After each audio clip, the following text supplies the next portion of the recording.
ഖുർആൻ ഓതണം, ഖുർആനിന്റെ ഓത്ത് കേൾക്കണം. അസ്മിഉഹും കലാം അല്ലാഹ്, അള്ളാഹുവിന്റെ കലാം കേൾപ്പിക്കണം.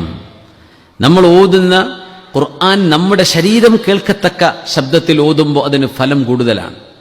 നമ്മുടെ നഫ്സ് കേൾക്കുന്ന, നിസ്കാരത്തിലൊക്കെ അങ്ങനെ ഉറക്കം ഓതണ്ട, നമ്മൾ ആംഗ്യം കാണിക്കല്ല, ഒരു ചെറിയൊരു ശ്വാസത്തിന്റെ ശബ്ദം കിട്ടിയാൽ മതി എന്നല്ലാതെ എല്ലാവരും ബിസ്മില്ലാഹിർ റഹ്മാനിർ പള്ളി മുഴുവൻ ഓതാൻ നിന്നാൽ എല്ലാവർക്കും വിശ്വാസാവൂലേ? ആരെ ഫാത്തിഹ ശരിയാവുക? അങ്ങനെ വേണ്ട. ഒറ്റയ്ക്ക് ഷിഫാഇന് വേണ്ടി, അല്ലെങ്കിൽ നമ്മൾ തഖറുബൻ ഇലല്ലാഹ്, നമ്മൾ ഇബാദത്തായിട്ട് ഖുർആൻ ഓതിക്കൊണ്ടിരിക്കുകയാണ്, ഇച്ചിരി ശബ്ദത്തിൽ ഓതുക എന്നല്ല അങ്ങനെ വായിച്ചു പോകരുത്. ഖുർആന്റെ ശബ്ദം നമ്മുടെ ബോഡി കേൾക്കണം.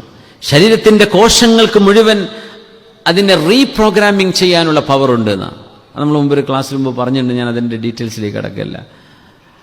അൽ ഇലാജു ബിൽ അസ്വാത്ത്, ശബ്ദം കൊണ്ടുള്ള ചികിത്സ ഇന്ന് ലോകത്തെ വലിയൊരു ചികിത്സയാണ്. അങ്ങനെയാണെങ്കിൽ ശബ്ദങ്ങളിൽ ഏറ്റവും മനോഹരമായ ശബ്ദം, ഏറ്റവും പവിത്രമായത്, ഏറ്റവും ശ്രേഷ്ഠമായത് വിശ്വാസികളെ സംബന്ധിച്ചിടത്തോളം കലാമുല്ലാഹി സുബ്ഹാനഹു, അള്ളാഹുവിന്റെ കലാമാണ്.